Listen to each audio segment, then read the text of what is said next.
आज आपका बहुत इंपॉर्टेंट टॉपिक जो है हमारा डायूरेटिक्स, उसको हम बड़े आसान तरीके से समझने वाले हैं। तो सबसे पहले समझते हैं कि डायूरेटिक्स होते क्या हैं, इनका पर्पस क्या होता है, काम कैसे करते हैं। क्लासिफिकेशन देखते हैं कि कौन कौन से प्रकार के डायूरेटिक्स हमको पढ़ने हैं, कौन कौन से प्रकार के डायूरेटिक्स हमारे होते हैं।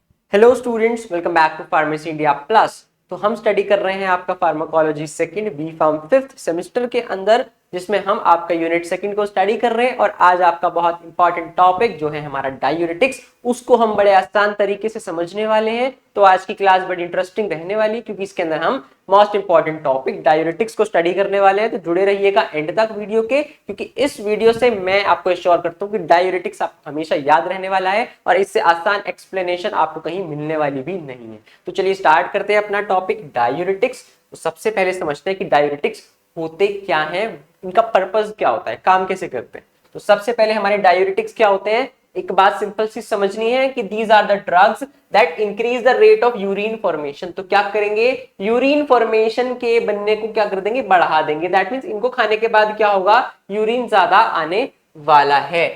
किसके द्वारा बढ़ाएंगे, किडनी। दैट मींस हमारी किडनी ही क्या करती है, हमारी किडनी ही यूरिन का फॉर्मेशन करती है। तो उसके अंदर रेट ऑफ यूरिन फॉर्मेशन को बढ़ा देंगे।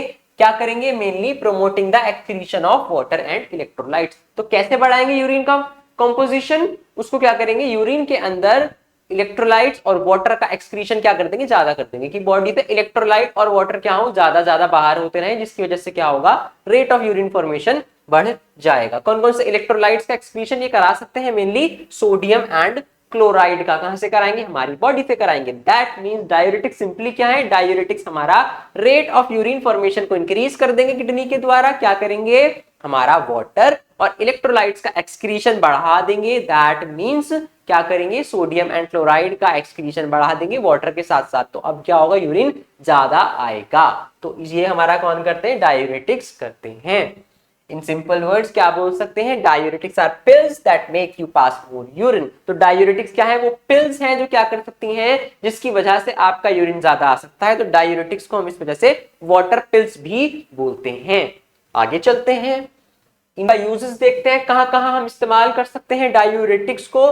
तो सबसे पहला कंडीशन, हाइपरटेंशन में इस्तेमाल कर सकते हैं, जब हाई बीपी हो रहा हो, to reduce blood volume and lower pressure. तो हाई प्रेशर में कैसे इस्तेमाल होगा बच्चों, जहां सोडियम ज्यादा होता है ना ब्लड के अंदर, तो दैट मींस सोडियम के अंदर एक ऑस्मोटिक प्रेशर वाला इफेक्ट होता है, सोडियम ज्यादा ब्लड प्रेशर ज्यादा। तो डायूरेटिक्स क्या करेंगे, सोडियम को ही बाहर कर देंगे, तो प्रेशर जो होगा वो धीरे धीरे कम हो जाएगा। नेक्स्ट यूज क्या होगा, oedema. Oedema means swelling. Swelling कब आती है, जब कहीं भी वाटर ज्यादा इकट्ठा हो जाता है। तो भाई उस वाटर को हटाना है, निकालना है, तो क्या कर सकते हैं, डायूरेटिक्स दे दो। डायूरेटिक्स से क्या होगा, वो सारा जो वाटर एक्यूमुलेशन है वो सब खत्म हो जाएगा। जैसे कि हार्ट फेलियर में हो जाता है, लीवर सिरोसिस में या किसी किडनी डिजीज में ऐसा हो जाता है, तो तब हम डायूरेटिक्स देते हैं स्वेलिंग को कम करने के लिए। नेक्स्ट यूज क्या हो जाएगा, acute renal failure. That means अभी किडनी काम नहीं कर रही, किडनी का काम क्या होता है, यूरिन फॉर्मेशन करवाना, बॉडी से टॉक्सिक वेस्ट को बाहर करना। तो वो यूरिन नहीं बन पा रहा, तो क्या होगा, वो टॉक्सिक सब्सटेंस बॉडी के अंदर जमा होते रहेंगे। तो उस एक्यूट रीनल फेलियर में क्या है, यूरिन फ्लो को मेंटेन करने के लिए हम क्या कर सकते हैं, डायूरेटिक्स यूज कर सकते हैं। अगला यूज क्या है, ग्लोकोमा। ग्लोकोमा मींस मोतियाबिंद जो हो जाता है, उसके अंदर क्या होता है, आंखों में क्या बढ़ जाता है, इंट्राऑक्यूलर प्रेशर बढ़ जाता है। उस इंट्राऑक्यूलर प्रेशर को, उस फ्लूइड के प्रेशर को कम करने के लिए क्या कर दो, उस फ्लूइड को बॉडी से बाहर करा दो। कौन करा सकता है, डायूरेटिक्स करा सकते हैं। तो ग्लूकोमा में यूज हो सकता है। नेक्स्ट यूज क्या है, सेरिब्रल एडिमा। सेरिब्रल मींस बात कहां की हो रही होगी, ब्रेन की हो रही होगी। तो to reduce swelling in the brain, brain के अंदर भी अगर स्वेलिंग हो गई है वाटर एक्यूमुलेशन की वजह से, दैट मींस सेरिब्रल एडिमा हो गया है। उस कंडीशन में भी स्वेलिंग को कम करने के लिए हम लोग क्या कर सकते हैं, हम डायूरेटिक्स का इस्तेमाल कर सकते हैं। तो यहाँ पर दो इंपॉर्टेंट यूज है डायूरेटिक्स के, एक तो स्वेलिंग को कम करने में डायूरेटिक्स यूज हो रहे हैं, साथ ही साथ दूसरा हमारा ब्लड प्रेशर जो बढ़ा हुआ है उसको कम करने में यूज हो रहे हैं। तो मेनली हमारा एडिमा एंड हाइपरटेंशन के अंदर तो इसका यूज होता ही होता है। चलिए आगे चलते हैं, नेक्स्ट क्लासिफिकेशन देखते हैं कि कौन कौन से प्रकार के डायूरेटिक्स हमको पढ़ने हैं, कौन कौन से प्रकार के डायूरेटिक्स हमारे होते हैं। चलिए हमारा क्लासिफिकेशन टेबल समझते हैं। तो सबसे पहले हमारे कौन से आते हैं, सबसे पहले इस टेबल के अंदर क्या कर रखा है, इस टेबल के अंदर जो क्लासिफिकेशन है, यानी कि हमारी केडी त्रिपाठी के अंदर जो क्लासिफिकेशन है, उसमें डायूरेटिक्स का क्लासिफिकेशन उनकी पोटेंसी के हिसाब से कर रखा है, कि जो ज्यादा बढ़िया काम करते हैं, जो थोड़ा कम काम करते हैं, जो थोड़ा और वीक काम करते हैं। तो इस हिसाब से क्या इन्होंने तीन कैटेगरी के अंदर इनको बांट रखा है। तो सबसे पहली कैटेगरी क्या है हमारी, हाई सीलिंग डायूरेटिक्स की। हाई सीलिंग डायूरेटिक्स का मतलब क्या है कि ये सबसे ज्यादा काम करते हैं। हाई सीलिंग मींस कि इनका एक्शन जो है वो क्या होगा, इनका एक्शन सबसे ज्यादा रहता है। तो इसके अंदर हमारे कौन से आते हैं, इसके अंदर हमारे लूप डायूरेटिक्स आते हैं। ठीक, हाई सीलिंग डायूरेटिक्स बोल लो या लूप डायूरेटिक्स बोल लो, एक ही बात है। इस लूप डायूरेटिक्स के अंदर यानी कि सबसे स्ट्रॉन्ग जो हमारा डायूरेसिस करवा सकते हैं, दैट मींस यूरिन फॉर्मेशन ज्यादा कर सकते हैं, तो वो कौन कौन से हैं, फ्यूरोसेमाइड, ब्यूमेटानाइड या फिर टोरासिमाइड। तो फ्यूरोसेमाइड, ब्यूमेटानाइड या फिर टोरासिमाइड हमारे क्या हैं, these are the high ceiling या फिर लूप डायूरेटिक्स जिसकी पोटेंसी सबसे ज्यादा है। दूसरे कैटेगरी में कौन से आते हैं, मिनिमम मीडियम एफिशिएंसी वाले, मतलब कि ये ज्यादा स्ट्रॉन्ग डायूरेटिक्स भी नहीं है, ज्यादा वीक डायूरेटिक्स भी नहीं है। तो यहाँ पर क्या है, हमारा दो क्लास आती है, दैट मींस यहाँ पर हमारा क्या आ सकता है, इधर हमारा आ सकता है यहाँ पर ड्रग बेंजोथायजिडीन्स या फिर थायाजाइड लाइक डायूरेटिक्स। कहने का मतलब क्या है, इधर हमारे आएंगे थायाजाइड डायूरेटिक्स। तो थायाजाइड डायूरेटिक्स हमारे किसके अंदर आ जाएंगे, मीडियम एफिशिएंसी वाले डायूरेटिक्स के अंदर आएंगे हमारे थायाजाइड डायूरेटिक्स। चलिए आगे चलते हैं, आगे आते हैं हमारे वीक एडजंक्टिव डायूरेटिक्स। तो वीक एडजंक्टिव मतलब कि ये वीकली डायूरेटिक इफेक्ट क्या करते हैं, डायूरेटिक इफेक्ट को शो करते हैं। तो यहाँ पर हमको क्या है, यहाँ पर तीन प्रकार के क्या आते हैं, तीन प्रकार के डायूरेटिक्स इस क्लास के अंदर आते हैं वीक वाली के। कौन कौन से हैं, कार्बोनिक एनहाइड्रेज इनहिबिटर्स, जैसे कि हमारे एक ही ड्रग है एसिटाजोलामाइड। दूसरे हैं ओस्मोटिक डायूरेटिक्स, इसके अंदर मेन हमारा कौन है, मैनिटोल। इसके अलावा ग्लिसरॉल या फिर आइसोसॉर्बिट डाइनाइट्रेट। इसके अलावा तीसरी क्लास क्या है, पोटेशियम स्पेयरिंग डायूरेटिक्स की। तो पोटेशियम स्पेयरिंग डायूरेटिक्स क्या है, दो तरह से काम करते हैं, एक होते हैं एल्डोस्ट्रोन एंटागोनिस्ट जैसे कि स्पाइरोनोलैक्टोन, और दूसरे होते हैं renal epithelial sodium channel inhibitors. तो renal epithelial sodium channel inhibitors में कौन आएंगे, एमिलोराइड या फिर ट्रायम्पटेरॉन। तो एमिलोराइड ट्रायम्पटेरॉन, तो यानी कि दोनों क्या है, ये एल्डोस्ट्रोन एंटागोनिस्ट भी और renal epithelial sodium channel inhibitors भी हमारे पोटेशियम स्पेयरिंग डायूरेटिक्स के अंदर आते हैं। तो अभी तक क्या देखा, तीन प्रकार के डायूरेटिक्स है, सबसे स्ट्रॉन्ग हाई सीलिंग या loop diuretics, example furosemide main. इधर क्या है, मीडियम एफिशिएंसी वाले डायूरेटिक्स कौन कौन से हैं, यानी कि थायाजाइड डायूरेटिक्स। तो थायाजाइड के अंदर क्या आएगा, हाइड्रोक्लोरथायाजाइड, हाइड्रोफ्लूमिथाथायाजाइड या फिर थायाजाइड लाइक में, यानी कि ये थायाजाइड प्योर थायाजाइड डायूरेटिक्स नहीं है बट उनके जैसे ही हैं। तो कौन कौन से हैं, मेटाजोलोन, क्लोरथैलिडोन। तो ये कुछ मीडियम यानी कि मिनिमम एफिशिएंसी वाले हमारे क्या हैं, डायूरेटिक है। फिर सबसे वीक और एडजंक्टिव डायूरेटिक्स में को तीन तरह के आते हैं, carbonic anhydrase inhibitor example acetazolamide, दूसरे osmotic diuretics example mannitol. Potassium sparing diuretics में दो प्रकार के हैं, एल्डोस्ट्रोन एंटागोनिस्ट यानी कि स्पाइरोनोलैक्टोन, और दूसरे कौन से हैं, renal epithelial sodium channel inhibitors, जैसे कि एग्जांपल क्या है, एमिलोराइड या फिर ट्रायम्पटेरॉन। तो ये क्या है हमारे 1 2 3 4 5 तरह के डायूरेटिक्स क्या करने हैं हमको, इनके मैकेनिज्म को पढ़ना है। याद कैसे हो सकता है, लीक ऑन द कैन। तो ये निमोनिक हम लोग याद कर सकते हैं, leak on the can, can में क्या हो रहा है, लीक हो रहा है। L for loop diuretics, O for osmotic diuretics, T for thiazide diuretics, और कैन को क्या कर दो, कैन का एक एक लेटर तोड़ दो। C for carbonic anhydrase inhibitors, A for aldosterone antagonist और N for sodium channel inhibitors.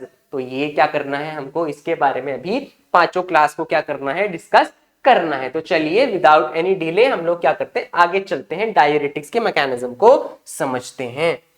तो बच्चों डायूरेटिक्स के मैकेनिज्म को समझने से पहले हम लोग क्या करते हैं, हम लोग नेफ्रॉन को समझ लेते हैं, क्योंकि ये जो ड्रग्स हैं ये हमारा नेफ्रॉन पे ही काम करेंगे। और नेफ्रॉन क्या होता है, nephron is the structural unit of kidney. Millions of nephron को मिला के क्या है, छोटे छोटे नेफ्रॉन को मिलाकर हमारी किडनी बनती है। तो हर नेफ्रॉन क्या है, हर नेफ्रॉन ब्लड को फिल्टर करता है।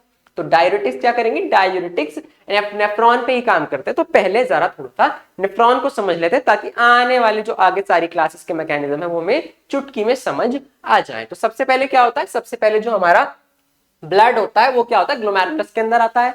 ग्लोमेरुलस से क्या होता है, ग्लोमेरुलस से ब्लड फिल्टर हो जाता है। तो ब्लड फिल्टर होकर क्या करता है, लार्ज प्रोटीन्स और रेड ब्लड सेल्स तो यहीं रह जाते हैं ब्लड में ही, बाकी की सारी चीजें नेफ्रॉन के अंदर आ जाएंगी। तो नेफ्रॉन का फर्स्ट पार्ट ग्लोमेरुलस से क्या करेगा, यूरिन को रिसीव करेगा।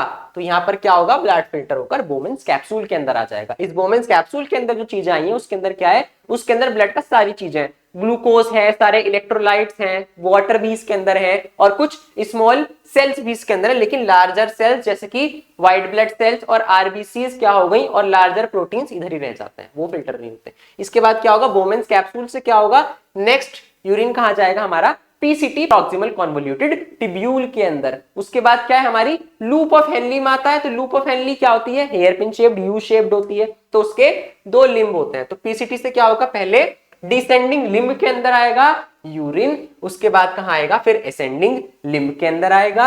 उसके बाद यूरिन डीसीटी यानी कि डिस्टल कॉन्वोल्यूटेड टिब्यूल के अंदर चला जाएगा और लास्ट में क्या होगा, यूरिन कलेक्टिंग डक्ट के अंदर आएगा और फिर क्या होगा, वो यूरेटर से बाहर होकर यूरिनरी ब्लैडर के अंदर आकर क्या होगा, यूरिन बनकर बॉडी से बाहर हो जाएगा। लेकिन यहां पर अभी क्या है, इस नेफ्रॉन के स्ट्रक्चर के साथ जुड़ा होता है हमारा ब्लड वेसल्स भी। तो क्या कर रखा है, नेफ्रॉन को ब्लड वेसल ने क्या कर रखा है, नेफ्रॉन को ब्लड वेसल ने कवर कर रखा है। तो क्या होता क्या है, अब ग्लोमेरुलस से जब ब्लड यहां फिल्टर हुआ था तो बहुत जरूरी चीजें भी क्या हो गई थी, बहुत जरूरी चीजें भी इधर आ गई थी जो कि यूरिन बनकर पास नहीं होनी है। जैसे कि ग्लूकोज हो गया, कुछ इंपॉर्टेंट इलेक्ट्रोलाइट्स हो गए, तो उन सब का क्या है, वापस से ब्लड में जाना जरूरी है। तो होता क्या है, कुछ इंपॉर्टेंट चीजें वापस से कहां चली आती हैं, कुछ इंपॉर्टेंट चीजें वापस से हमारे ब्लड के अंदर दोबारा से आ जाती हैं इन्हीं नेफ्रॉन के स्ट्रक्चर से। तो इस प्रोसेस को हम लोग क्या बोलते हैं, इस प्रोसेस को हम लोग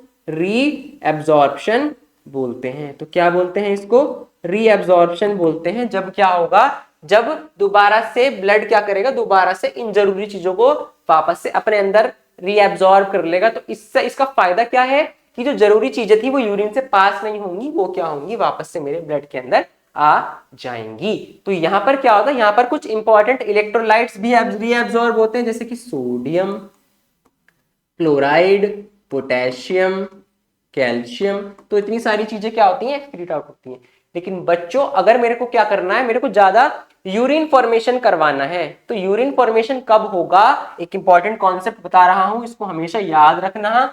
यूरिन फॉर्मेशन जब होगा जब मैं इधर इलेक्ट्रोलाइट ज्यादा रहने दूं, दैट मींस सोडियम अगर मैं इधर ज्यादा रहने दूं, साथ ही साथ मैं इधर वाटर ज्यादा रहने दूं, तो उसके लिए क्या होगा, मुझे जो ट्रांसपोर्ट करा रहे हैं सोडियम को इधर से इधर, यानी कि जो चैनल या जो ट्रांसपोर्टर सोडियम को वापस से ब्लड में भेज रहे हैं, उनका रीएब्जॉर्प्शन करा रहे हैं, उनको क्या कर दूं, उनको रोक दूं। उनको रोकने के लिए क्या करूं, उनको रोकने के लिए हम लोग डायूरेटिक्स का इस्तेमाल करते हैं। डायूरेटिक्स कहीं ना कहीं इसी रीएब्जॉर्प्शन को रोकेंगे ताकि सोडियम क्या रहे, इसमें ही रहे, नेफ्रॉन में ही रहे। नेफ्रॉन में ही रहेगा तो क्या होगा बच्चों, सोडियम का ऑस्मोटिक इफेक्ट होता है। सोडियम जहां भी रहेगा ना वो वाटर को अपनी तरफ ही रहने देगा, वाटर हमेशा सोडियम की तरफ ज्यादा रहता है। तो सोडियम जब इधर ज्यादा रह जाएगा तो क्या होगा, सोडियम के इधर रहने की वजह से वाटर भी नेफ्रॉन में ही रहेगा, ब्लड में वापस नहीं जाएगा। ब्लड में नहीं जाएगा तो क्या होगा, सोडियम वाटर क्या होगा, शरीर से बाहर होता रहेगा यूरिन बनकर। तो हम क्या रोक रहे हैं, इन्हीं इलेक्ट्रोलाइट्स के रीअब्जॉर्प्शन को रोक रहे हैं वापस से ब्लड में आने से, ताकि क्या हो, ताकि वो सब यूरिन बनकर क्या हो, हमारा बाहर हो जाए। तो ये बेसिक तरीका है काम करने का डायूरेटिक्स का, तो इससे आसान आपको कोई नहीं बताएगा। अब क्या है, अब इसी बेसिस को लेकर हम आगे समझेंगे कि कैसे डायूरेटिक्स काम करते हैं, थोड़ा और डिटेल में जाकर नेफ्रॉन के स्ट्रक्चर में। चलिए आगे चलते हैं। तो ये हमारा, ये तो मैंने बहुत सिंपल डायग्राम समझाया था, इतना सिंपल नेफ्रॉन नहीं होता, नेफ्रॉन कुछ ऐसा दिखाई देता है। तो यहां क्या है, दिस इज ग्लोमेरुलस। तो ये हमारा ग्लोमेरुलस होता है। I think red colour perfect रहेगा अभी के लिए। तो ग्लोमेरुलस क्या होगा, ये ग्लोमेरुलस है। ग्लोमेरुलस से क्या होगा, ब्लड फिल्टर होकर कहाँ आता है, वुमेन्स कैप्सूल में आता है। वुमेन्स कैप्सूल से कहाँ आएगा, पीसीटी में आएगा। पीसीटी से फिर डिसेंडिंग लिम्ब। बच्चों डिसेंडिंग क्यों बोला इसको, क्योंकि यूरिन यहाँ पे क्या है, ऐसे नीचे की तरफ ट्रेवल कर रहा है ना, तो दिस इज डिसेंडिंग लिम्ब। फिर यूरिन ऊपर की तरफ जाएगा तो क्या होगा, this is ascending limb. Ascending limb के बाद क्या आता है, distal convoluted tubule. Distal convoluted tubule के बाद कलेक्टिंग डक्ट। इसके बाद क्या होगा, इसके बाद ये यूरेटर से पास होकर हमारा ब्लैडर में आ जाएगा यूरिन बनकर, और ब्लैडर से क्या होगा, ये यूरेथ्रा के थ्रू पास हो जाएगा। तो ये कुछ तरीका है यूरिन फॉर्मेशन का। अब क्या यहाँ पर क्या है, जो इफरेंट इसके जो ग्लोमेरुलस है, इसके अंदर दो आर्टीरियोल के एंड है भाई, एक पाइप ही तो है, इसका एक सिरा ये रहा, एक सिरा ये रहा। तो जहां से ब्लड आ रहा है उसको एफरेंट आर्टीरियोल बोलते हैं, जहां से वापस ब्लड जा रहा है उसको इफरेंट आर्टीरियोल बोलते हैं। तो मैं जो बोल रहा हूं ना, ब्लड यहाँ पर साइड में रहता है, तो होता क्या है बच्चों, एक सेकेंड इसको हम लोग क्लीन कर देते हैं। तो ये जो इफरेंट आर्टीरियोल है ना, ये इफरेंट आर्टीरियोल क्या करता है, इसी की तरफ क्या होता है, इसी नेफ्रॉन से लिपटा हुआ होता है, ऐसे ऐसे ऐसे ऐसे ऐसे करके क्या होता है, पूरा लिपटा हुआ होता है। इसका फायदा क्या है, अब क्या है, जो जरूरी चीजें हैं फिर वो क्या होती हैं, ब्लड के अंदर एंटर कर जाती हैं। तो ये मैकेनिज्म होता है यूरिन फॉर्मेशन का। जो चीजें बेकार हैं वो इसी में रह जाएंगी और क्या होगा, इसी से बाहर निकल जाएंगी यूरिन बन के। तो मेरे को क्या करना है, अगर मेरे को ज्यादा यूरिन फॉर्मेशन कराना है तो इलेक्ट्रोलाइट को मैं इसी जगह नेफ्रॉन में रहने दूंगा, उनका ब्लड में आना यानी कि उसका रीएब्जॉर्प्शन रोक दूंगा। चलिए आगे चलते हैं। सबसे पहली क्लास पढ़ते हैं अपनी कार्बोनिक एनहाइड्रेज इनहिबिटर। तो डायूरेटिक में सबसे पहले हमारे आते हैं कार्बोनिक एनहाइड्रेज इनहिबिटर्स। देखते हैं कि ये कार्बोनिक एनहाइड्रेज इनहिबिटर्स जो होते हैं वो किस तरह काम करते हैं। तो इनका साइट ऑफ एक्शन सबसे पहले समझ लीजिए। साइट ऑफ एक्शन हमारा कार्बोनिक एनहाइड्रेज इनहिबिटर्स का होता है प्रॉक्सिमल कॉन्वोल्यूटेड टिब्यूल। तो सबसे पहले कहां काम करेंगे हमारे ये, they will work on the PCT proximal convoluted tubule. याद रख लो इसको दिमाग में, कार्बोनिक एनहाइड्रेज इनहिबिटर्स हमारा पीसीटी पर काम करता है और पीसीटी को हम लोग साइट 1 भी बोलते हैं। ठीक, तो पीसीटी पे काम करेंगे। मैकेनिज्म क्या होता है, नाम में समझ में आ रहा है, कार्बोनिक एनहाइड्रेज इनहिबिटर। तो एक एंजाइम है बच्चों जिसका नाम है कार्बोनिक एनहाइड्रेज। ये कार्बोनिक एनहाइड्रेज को क्या करेंगे, इनहिबिट कर देंगे। ये कार्बोनिक एनहाइड्रेज को इनहिबिट करने से क्या होगा, reabsorption of bicarbonate and sodium रुक जाएगा, यानी कि सोडियम और बाइकार्बोनेट का रीएब्जॉर्प्शन रुक जाएगा। रीएब्जॉर्प्शन क्या होता है, चीजों का वापस से नेफ्रॉन से ब्लड में जाना। तो सोडियम और बाइकार्बोनेट ब्लड में नहीं जा पाएंगे, कहां रह जाएंगे, नेफ्रॉन में ही रह जाएंगे। फिर क्या होगा, वो यूरिन बन के बाहर हो जाएंगे, साथ ही साथ किसको ले जाएंगे, वाटर को भी अपने साथ ले जाएंगे, तो यूरिन ज्यादा बनेगा। तो इसको सेल के डायग्राम से समझते हैं। तो यहाँ पर हमारा क्या है, मान लो ये क्या है, हमारा पीसीटी है, प्रॉक्सिमल कॉन्वोल्यूटेड टिब्यूल का क्या है, हमारा सेल है। तो प्रॉक्सिमल कॉन्वोल्यूटेड टिब्यूल के अंदर क्या होता है बच्चों, इस साइड क्या है, इस साइड नेफ्रॉन है, दैट मींस यहाँ पर यूरिन है। इस साइड क्या है, इस साइड हमारा ब्लड है। समझ गए। तो यहाँ पर क्या है, प्रॉक्सिमल कॉन्वोल्यूटेड टिब्यूल की सेल है।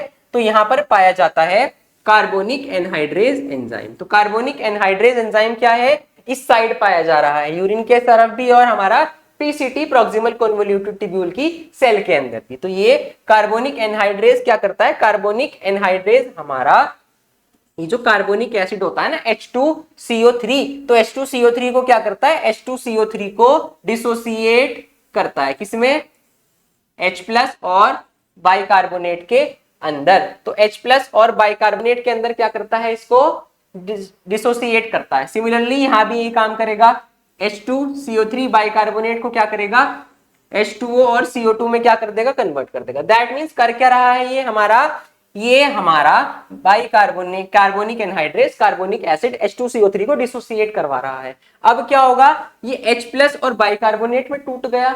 तो H+ क्या करता है, H+ जब बनेगा तो सोडियम और हाइड्रोजन ट्रांसपोर्टर के थ्रू ये क्या होगा, हाइड्रोजन इधर चला जाएगा और सोडियम क्या होगा, यूरिन से कहां जाएगा, पीसीटी में आ जाएगा और पीसीटी से आकर क्या होगा, पीसीटी से आकर इधर सोडियम पोटेशियम एटीपीएस पंप के जरिए क्या होगा, हमारा ब्लड में रीअब्जॉर्ब हो जाएगा। तो अगर मैं क्या करूं, अगर मैं कार्बोनिक एनहाइड्रेज को इनहिबिट कर दूं तो क्या होगा, कार्बोनिक एनहाइड्रेज को इनहिबिट कर दूंगा तो ये कार्बोनिक एसिड टूटेगा ही नहीं, टूटेगा नहीं तो H+ और HCO3- नहीं बनेगा। H+ नहीं बनेगा तो फिर क्या होगा, H+ इधर आता था, सोडियम उसके बदले इधर आता था, तो ये जो ट्रांसपोर्ट है ये क्या होगा, ये रुक जाएगा। तो दैट मींस हुआ क्या, सोडियम जब बनेगा ही, बन नहीं पाएगा ज्यादा, तो क्या होगा, उसका इधर उसका जो रीअब्जॉर्प्शन है वो रुक जाएगा। तो कार्बोनिक एनहाइड्रेज को इनहिबिट कर दो तो क्या होगा, सोडियम का रीअब्जॉर्प्शन क्या हो गया, रुक गया। साथ ही साथ बाइकार्बोनेट का रीअब्जॉर्प्शन भी रुक जाएगा, क्योंकि बाइकार्बोनेट बनेगा ही नहीं, HCO3- बनेगा ही नहीं, क्योंकि क्या नहीं है हमारे पास नहीं है कार्बोनिक एनहाइड्रेज। तो कार्बोनिक एनहाइड्रेज इनहिबिटर में कौन सा ड्रग आता है, हमारा कार्बोनिक एनहाइड्रेज इनहिबिटर में हमारा हमने एक क्या पढ़े थे अभी, ड्रग पढ़े थे, दैट इज एसिटाजोलामाइड। तो एसिटाजोलामाइड क्या करेगा, यही काम करेगा। तो आगे चलते हैं, पोटेंसी क्या है, ये माइल्ड वाले के अंदर आते थे। तो mild diuresis because the majority of sodium is reabsorbed further downstream. तो क्या होगा, अभी सिर्फ ये क्यों माइल्ड के अंदर आते हैं, क्योंकि सोडियम क्या होगा, अभी पूरा नेफ्रॉन पड़ा है, पीसीटी आगे भी तो बहुत सारी चीजें, असेंडिंग लिम्ब है, डिसेंडिंग लिम्ब है, डीसीटी है, वहां रीअब्सॉर्ब हो जाएगा सोडियम। तो इस वजह से क्या है, ये हमारा थोड़ा कम काम करते हैं, माइल्ड डायूरेसिस करते हैं। की साइड इफेक्ट क्या क्या हमको देखने के लिए मिल सकता है इधर, क्योंकि भाई बाइकार्बोनेट बेसिक नेचर के होते हैं, वो कम हो जाएंगे ब्लड में, तो क्या होगा, उनका रीअब्जॉर्प्शन कम हो गया तो ब्लड में कम हो गए, तो मेटाबॉलिक एसिडोसिस हो सकता है। साथ ही साथ हाइपोकेलीमिया हो सकता है, पोटेशियम लो हो सकता है हमारे ब्लड के अंदर। तो हाइपोकेलीमिया की कंडीशन भी क्या हो सकती है, हाइपोकेलीमिया की कंडीशन भी डेवलप हो सकती है by using carbonic anhydrase inhibitors. Example हमारा क्या है इसका, acetazolamide is the example of carbonic anhydrase inhibitor. चलिए आगे चलते हैं, नेक्स्ट क्लास है हमारी लूप डायूरेटिक्स। तो लूप डायूरेटिक्स क्या है, these are site of action, इनका क्या हो जाएगा, इनका साइट ऑफ एक्शन होता है बच्चों thick ascending limb of loop of Henley, यानी कि असेंडिंग लिम्ब पर क्या करते हैं, हमारा ये काम करते हैं। इस जगह को बोलते हैं बच्चों साइट 2। तो साइट 2 पे हमारा कौन काम करते हैं, लूप डायूरेटिक्स, या फिर इनको हम लोग हाई सीलिंग डायूरेटिक्स भी बोलते हैं। और सारे पांचों के पांचों डायूरेटिक्स में सबसे ज्यादा स्ट्रॉन्गर यही होते हैं।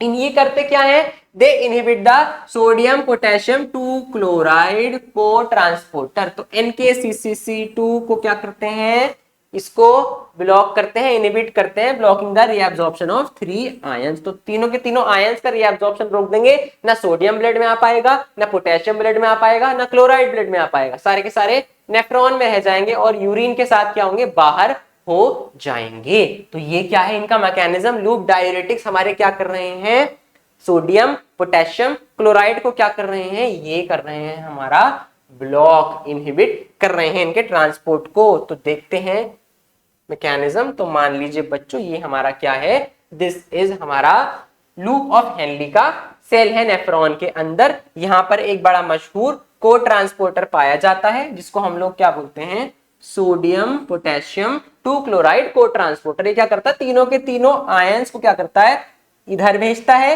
और ये इधर से इसको कहां भेज देगा, ब्लड में भेज देगा। इधर यूरिन है, इधर ब्लड है। तो अब क्या होगा, जो हमारे लूप डायूरेटिक्स होते हैं जैसे कि फ्यूरोसेमाइड, ये क्या करेंगे, इसको ट्रांसपोर्टर को ब्लॉक कर देंगे। तो होगा क्या, ये इधर नहीं जा पाएंगे, ये इधर आगे ब्लड में नहीं जा पाएंगे, सारे के सारे कहां रह जाएंगे, यूरिन में रह जाएंगे। यूरिन में ये लोग रह जाएंगे तो क्या होगा, मैंने बताया था सोडियम क्लोराइड, इनका इफेक्ट कैसा होता है, ये हमेशा ऑस्मोटिक इफेक्ट शो करते हैं। दैट मींस ये इधर से क्या करेंगे, इधर से वाटर को भी खींचेंगे कि भाई मैं इधर हूं, वाटर भी इधर ही आएगा। वाटर लव करता है सोडियम को, तो करेगा क्या, वाटर भी इधर आएगा, सोडियम भी इधर है, पोटेशियम भी इधर है, क्लोराइड भी इधर है, सारे का सारा क्या होगा, यूरिन बनकर पास होते रहेंगे। तो लूप डायूरेटिक्स हमारा इस तरह से काम करते हैं।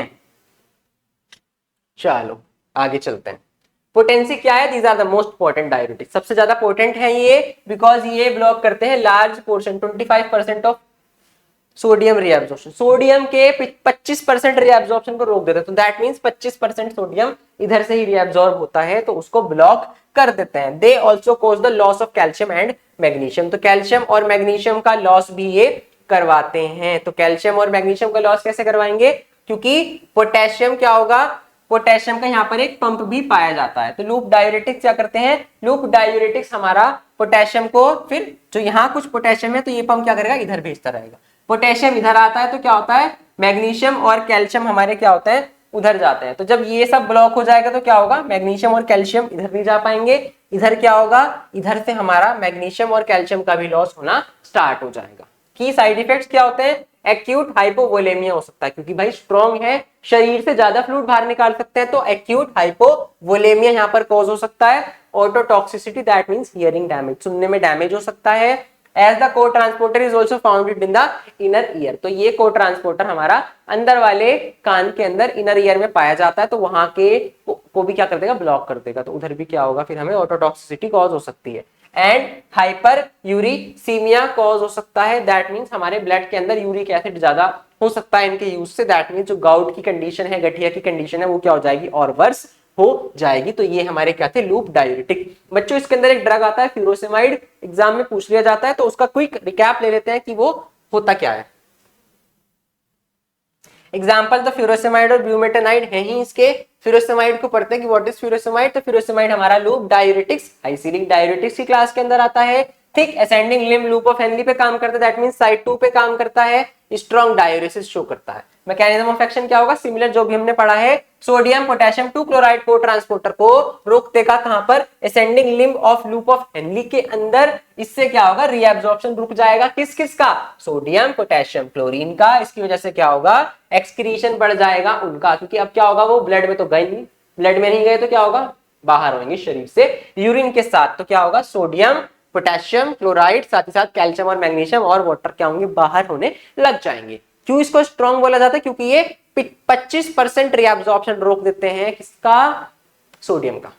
चलिए, इट रिड्यूसेस मेडुलरी ऑस्मोलैरिटी। तो मेडुलरी ऑस्मोलैरिटी का मतलब क्या है कि ब्लड के अंदर जो मेडुला यानी कि किडनी का इनर पोर्शन है, वहां पर क्या होगा, सोडियम नहीं होगा, तो वहां की ऑस्मोलैरिटी कम हो जाएगी। क्यों नहीं है सोडियम, कि वो तो सारा यूरिन में है। Sodium potassium 2 chloride to transporter तो रुक ही गया है, किसकी वजह से रुक गया है, फ्यूरोसेमाइड। फ्यूरोसेमाइड क्या है, लूप डायूरेटिक है, दूसरा नाम हाई सीलिंग डायूरेटिक भी है। क्या ये स्ट्रॉन्ग है, जी हाँ, सबसे स्ट्रॉन्ग यही वाले हैं।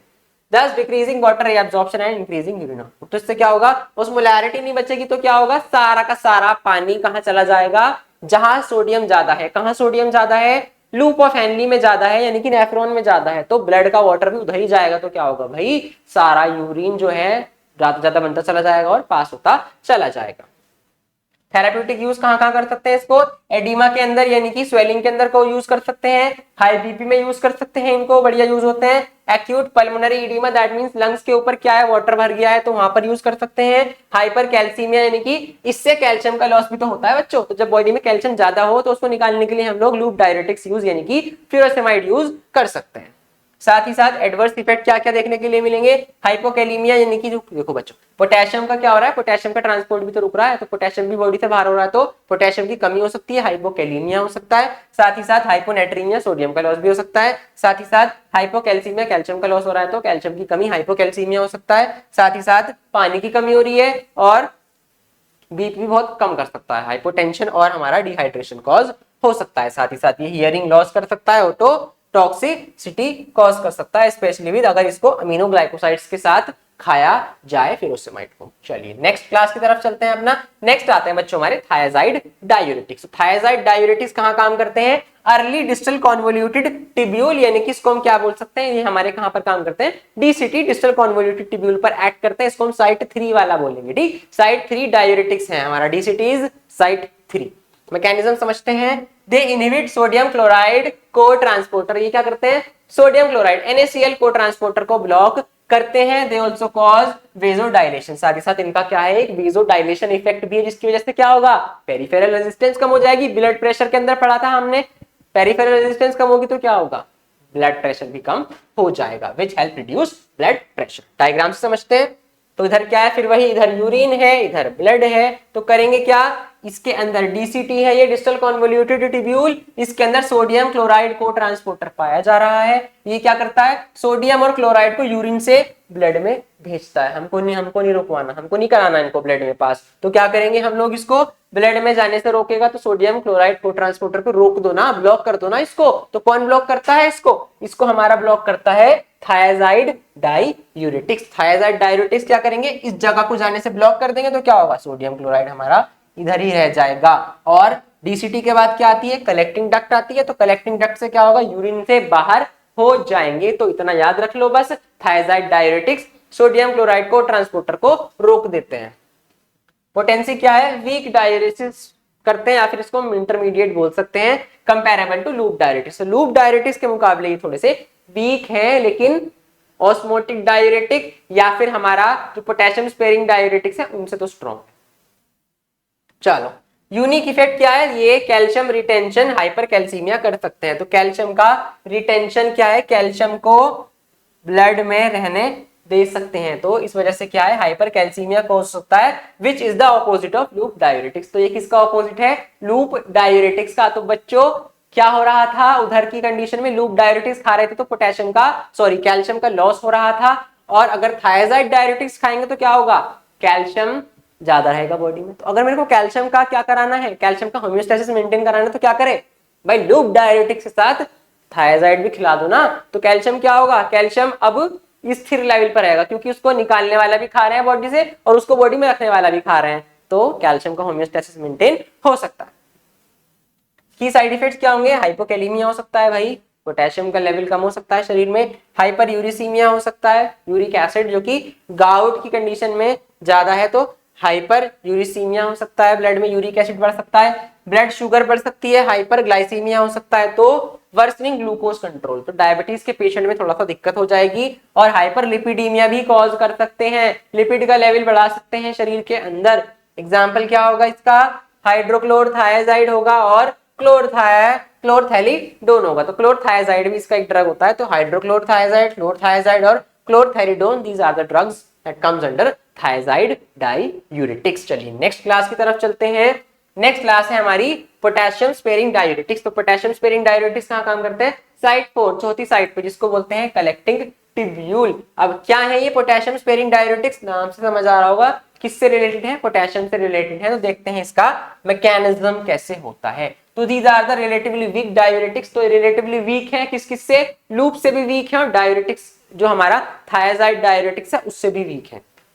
Week diuretics but are often used in combination with loops और थायजाइड टू प्रिवेंट हाइपोकैलेमिया। तो लूप डायूरेटिक्स और थायजाइड डायूरेटिक्स दोनों ही हाइपोकैलेमिया कर रहे थे, दैट मींस वो पोटेशियम का लॉस करते हैं शरीर से। पोटेशियम शरीर के लिए जरूरी है, शरीर के लिए चाहिए वो, तो अगर मुझे पोटेशियम को रुकवाना है शरीर में तो हम लोग पोटेशियम स्पेयरिंग डायूरेटिक्स भी साथ में देंगे पेशेंट को, ताकि पोटेशियम रहे शरीर के अंदर। तो हाइपोकैलेमिया से बचना है तो पोटेशियम स्पेयरिंग डायूरेटिक्स देने पड़ेंगे।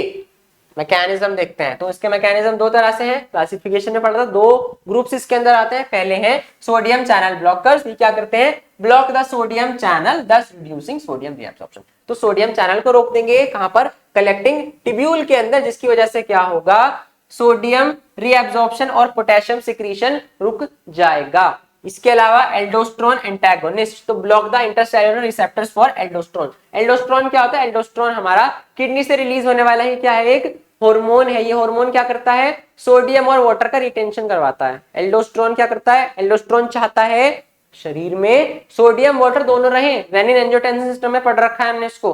तो एल्डोस्ट्रोन चाह रहा है क्या, शरीर में वाटर भी रहे सोडियम भी रहे, तो उसको रोकना है भाई। एल्डोस्ट्रोन तो यूरिन फॉर्मेशन कम करा रहा है, हमको तो ज्यादा करनी है डायूरेटिक्स को, तो यहाँ पर क्या है, एल्डोस्ट्रोन के रिसेप्टर को ब्लॉक कर देंगे, जिससे एल्डोस्ट्रोन अपना काम ही नहीं कर पाएगा। एल्डोस्ट्रोन अपना काम नहीं कर पाएगा तो क्या होगा, सोडियम रीअब्सॉर्प्शन और पोटेशियम सिक्रीशन ज्यादा हो जाएगा। अब ये सोडियम रीअब्सॉर्प्शन और पोटेशियम सिक्रीशन क्या होता है, देखते हैं डायग्राम से।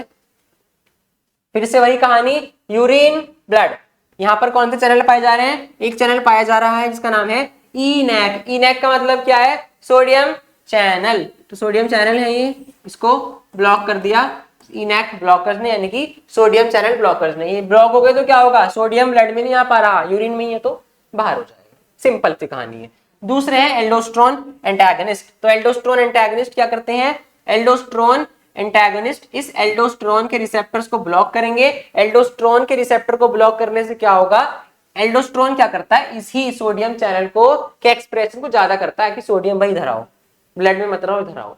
तो उसको क्या करेगा, एल्डोस्ट्रोन जब अपना काम नहीं कर पाएगा तो ये वाले चैनल और भी ज्यादा ब्लॉक हो जाएंगे। तो अल्टीमेटली इनडायरेक्टली या डायरेक्टली हम लोग इसी सोडियम चैनल को क्या कर रहे हैं, इसी सोडियम चैनल को हम लोग क्या कर रहे हैं, इसी सोडियम चैनल को ब्लॉक कर रहे हैं। साथ ही साथ अब पोटेशियम सिक्रीशन और ये सब को देखते हैं क्या होता है बच्चों, दो वर्ड आते हैं, रीअब्सॉर्प्शन और सिक्रीशन। यहां रीअब्सॉर्प्शन का मतलब क्या होता है, कोई चीज यूरिन से ब्लड में जा रही है तो दैट इज रीअब्सॉर्प्शन, और कोई चीज ब्लड यूरिन को दे रहा है तो उसको सिक्रीशन बोलते हैं। तो सोडियम पोटेशियम एटीपीएस पंप के जरिए क्या होता है, जब सोडियम इधर आएगा तो पोटेशियम यूरिन में जाता है। तो अब हम क्या कर रहे हैं, इस सोडियम पोटेशियम एटीपीएस पंप को काम ही नहीं करने दे रहे, तो होगा क्या, पोटेशियम यहीं रहेगा इधर नहीं जाएगा। जब सोडियम इधर नहीं आ रहा तो पोटेशियम कैसे वहां जा सकता है, तो हम क्या कर रहे हैं, इसको भी रोक रहे हैं। तो इधर क्या हो रहा है, हम लोग इस तरीके से पोटेशियम के लॉस को बचा रहे हैं। चलिए की साइड इफेक्ट क्या है, मेन कंसर्न इज हाइपरकैलेमिया। भाई पोटेशियम ज्यादा हो सकता है, हाइपरकैलेमिया हो सकता है इनको खाने से। Spironolactone can also cause anti androgen effects like gynaecomastia in male. तो क्या है ये, हमारा जो एंटी एंड्रोजन की टेस्टोस्टेरोन के उल्टा इफेक्ट शो करेगा एल्डोस्टेरोन मेल्स के अंदर। तो क्या कर सकता है, ब्रेस्ट का एनलार्जमेंट कर सकता है मेल्स के अंदर, जिसको हम गायनेकोमास्टिया बोलते हैं। ये इसका इफेक्ट हो सकता है।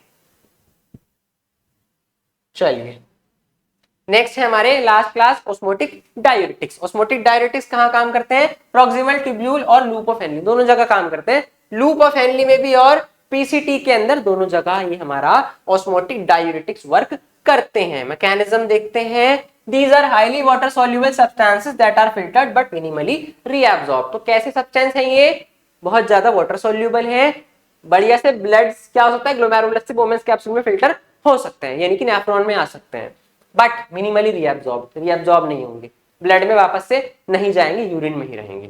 They increase the osmolarity. तो मैंने क्या बताया था बच्चों, मैंने बताया था आपको कि सोडियम का ऑस्मोटिक इफेक्ट होता है। मान लो ये नेफ्रॉन है, इधर यूरिन है, यहां ब्लड है, जहां भी ऑस्मोटिक प्रेशर ओपी ज्यादा होगा, पानी जो होगा वाटर उधर से उधर जाएगा। तो यूरिन में क्या करा मैंने, ऑस्मोटिक डायूरेटिक्स खा लिए। ऑस्मोटिक डायूरेटिक्स ने क्या करा, नेफ्रॉन में आ गए फिल्टर होके, इनकी क्या है ऑस्मोलैरिटी ज्यादा है, ये क्या करेंगे, यूरिन की साइड का ऑस्मोटिक प्रेशर को ज्यादा कर देंगे। अब क्या होगा, सारा वाटर ब्लड से कहाँ आने लगेगा, नेफ्रॉन में ही जाने लगेगा। तो क्या होगा, ज्यादा पानी वाटर क्या होगा, यूरिन से पास होगा।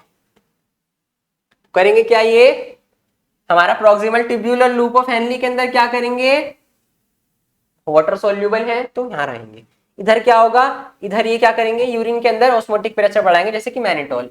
तो अब क्या होगा, यहाँ ऑस्मोटिक प्रेशर ज्यादा है तो क्या होगा, सारा H2O वाटर इधर चलता रहेगा, इधर चलता रहेगा। प्रोसेस क्या है, दिस इज ऑस्मोसिस। ऑस्मोसिस विधि को तो बोलते हैं वाटर मूव करता है from region of low osmotic pressure to high osmotic pressure. तो इधर क्या हो रहा है, सारा वाटर इधर मूव होता रहेगा, तो क्या होगा, ये सारा पास होता रहेगा हमारा, किससे, यूरिन से पास होता रहेगा।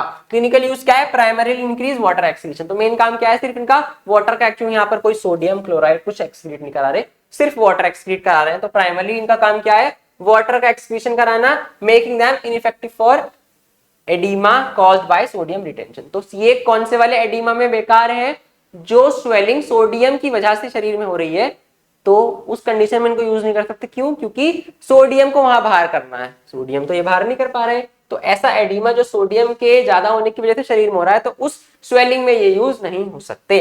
दे are mainly use to reduce intracranial और इंट्राऑक्यूलर प्रेशर। तो मोतियाबिंद में, यानी कि आंख के अंदर जब इंट्राऑक्यूलर प्रेशर बढ़ जाता है, उसको घटाने में यूज हो सकते हैं। साथ ही साथ ये जब ब्रेन और हमारा उसके बीच की स्पेस क्रेनियम में क्या होता है, इंट्राक्रेनियल प्रेशर बढ़ जाता है, तो वहां भी क्या करेंगे, वहां भी उसको कम करने में यूज हो सकते हैं हमारे ऑस्मोटिक डायूरेटिक्स। एग्जांपल इधर क्या है, एक ड्रग है मेनली हमारी mannitol. Mannitol is the main drug जो यूज हो सकती है, कैसे, ऑस्मोटिक डायूरेटिक्स के रूप में।